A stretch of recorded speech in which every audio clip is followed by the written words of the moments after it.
Statistical Analysis Project. Variables. My supporting variable is states in America. The X variable is percent of people under the poverty line in 2021.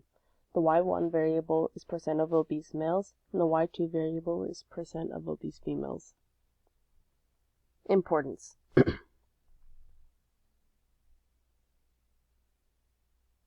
Research shows a clear increase in obesity in certain states. Through education of this topic and an understanding of the correlation of poverty and obesity, it is hopeful that proactive action can be taken in reducing obesity across the world. If we can understand the current trends in regards to obesity, it is hopeful that we can continue to make changes in reducing the condition. Here is the information around my graphs.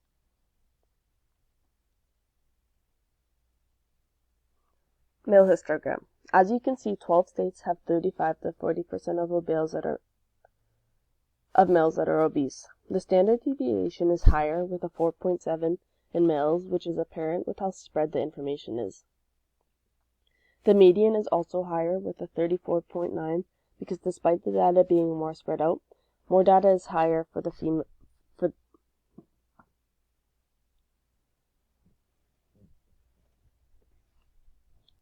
More data is higher than for the female graphs.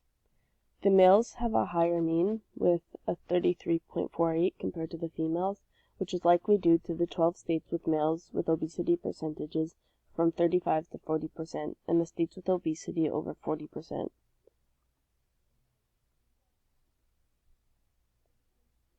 Female histogram. The bulk of 18 states are between 28 and 36% of obesity.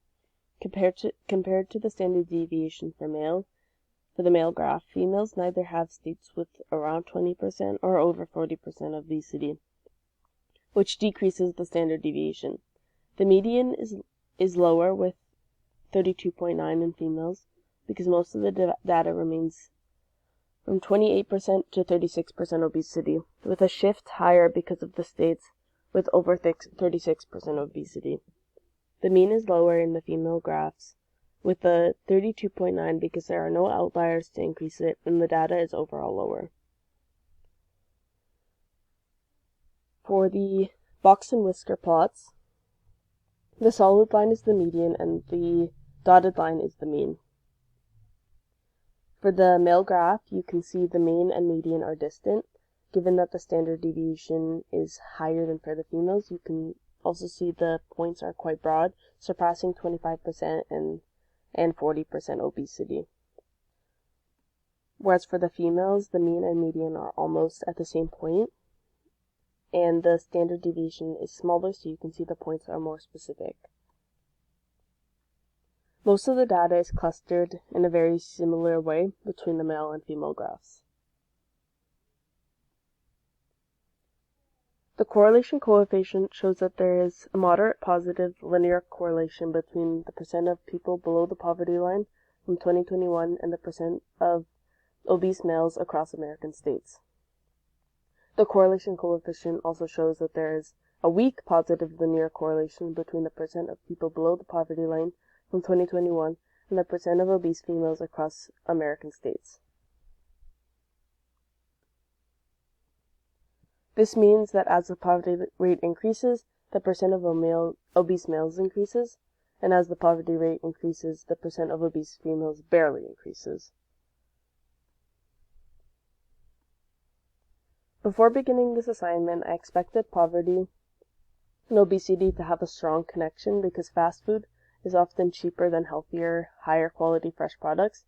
People experiencing poverty may also have less time, along with money, to prepare any fresh meals, thus again relying on fast food. People experiencing poverty may also be generally less educated, and they could lack the knowledge on how to maintain a healthy weight. The contradictory results, despite the strong connection I expected, there was only there was only a moderate positive correlation in males and a weak correlation in females. Limitations or bias. One aspect that could have affected the results is the small sample size, given how there were only 30 states being calculated. Another factor is how the BMI scale does not always reflect the accurate body fat percentage, rather exclusively weight, and does not consider other health issues, muscle content, or gender.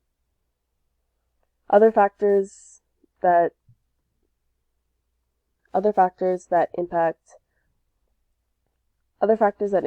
obesity, other than poverty, are genetics.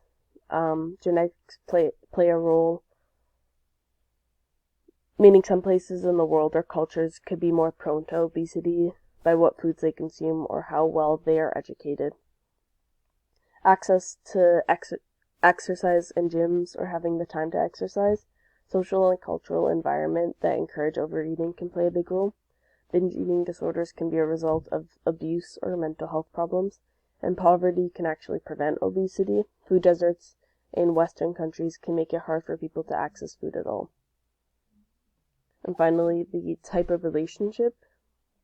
The type of relationship is a presumed relation as opposed to cause and effect.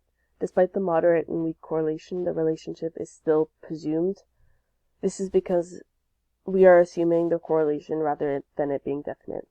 That's all. Thank you.